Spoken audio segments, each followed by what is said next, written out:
Dear student, आज हम बात करेंगे पूरक राशियों की। तो पूरक राशियां भाई कौन कौन सी होती हैं ये देखेंगे हम। तो पूरक राशियां, पूरक राशियां देखो भाई। तो पूरक राशियां हमारी कौन सी होती हैं? अभी तक हम लोगों ने पढ़ा, मूल भौतिक राशियां भी पढ़ी, व्युत्पन्न राशियां भी पढ़ी। अब बात किसकी आ गई? पूरक राशियों की आ गई। तो भाई पूरक राशियां क्या होंगी? तो क्योंकि मूल में तो हमने पढ़ लिया, ये भाई बेस रहेंगी। मूल वालों को हमने मिला भी लिया, हमने व्युत्पन्न बना दी। अब हमें बताना क्या है कि पूरक कौन सी होंगी। तो अब आपके पास कोई अगला ऑप्शन ही नहीं है। जब आपके पास कोई ऑप्शन नहीं है तो आपको चीज़ें फिर से सीखनी पड़ेंगी। तो क्या रहेगा, सीखते हैं हम क्या कि पूरक राशियां कौन सी हैं। तो वे राशियां जो ना तो भौतिक हैं, ना तो क्या है भौतिक राशियां हैं, हम बोल सकते हैं मूल भौतिक राशियां। कौन सी वाली? ना तो मूल भौतिक राशियां हैं और ना ही क्या है, ना ही व्युत्पन्न राशियां हैं। व्युत्पन्न राशियां हैं। बात क्लियर? ये हमारी कैसी नहीं है, ना ही ये हमारी मूल भौतिक राशियां हैं और ना ही ये हमारी व्युत्पन्न राशियां हैं। जो ना तो किस में आए, व्युत्पन्न में आए, और ना ही हमारी किस में आए, ना ही हमारी मूल भौतिक में आए। तो वो राशियां हमारी कौन सी वाली कहलाएंगी? पूरक राशियां कहलाएंगी। तो आप इतनी बात क्लियर समझे कि पूरक राशियां हमारी कौन सी होंगी। तो पूरक राशियां वे राशियां होंगी जो ना तो हमारी मूल भौतिक राशि होंगी और ना ही हमारी व्युत्पन्न राशि होंगी। ये इन दोनों से अलग होंगी, इनका बिल्कुल अपना फील्ड ही अलग हो गया। इन्होंने कहा ना भैया हम तुम्हारा सपोर्ट ले रहे हो, ना ही हम तुम्हारा सपोर्ट लेंगे, हम अपने आप में स्ट्रांग बनेंगे। बात क्लियर? जैसे आप बोल सकते हो कि ना हमें फ्रेंड की ज़रूरत है ना किसी की ज़रूरत है, हम खुद से पढ़ेंगे।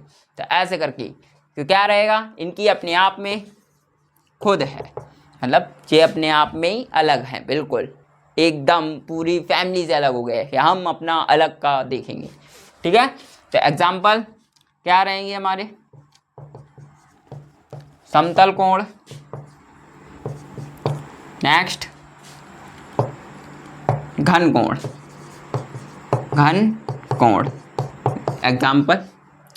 अब जैसे कि पूरक राशियां हो गई तो हमने सभी के मात्रक भी तो पढ़े होंगे। तो भैया अब हम बात कर लेते हैं किसकी? पूरक मात्रक की। पूरक मात्रक क्या होते हैं वो भी तो देखना ज़रूरी है कि नहीं है।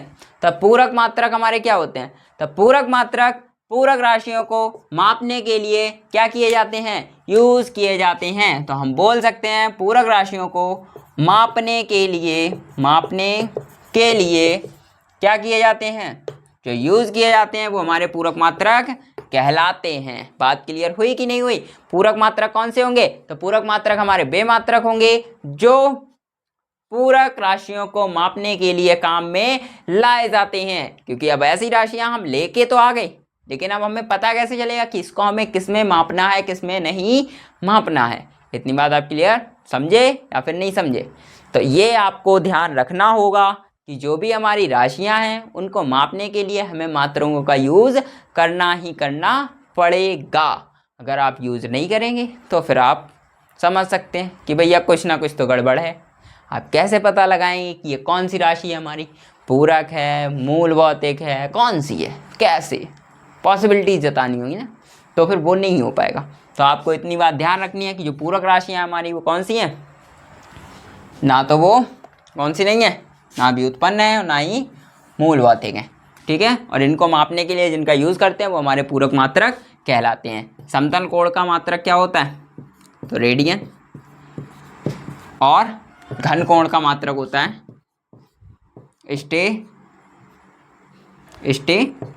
रेडियन। तो इतनी बात क्लियर? अगर आपको समझ आया हो तो वीडियो को लाइक कीजिए और हमारे चैनल को भी सब्सक्राइब कीजिए। बाकी का जो चैप्टर बचा हुआ है वो भी इसी क्रम में आपको कंटिन्यू मिलता चला जाएगा।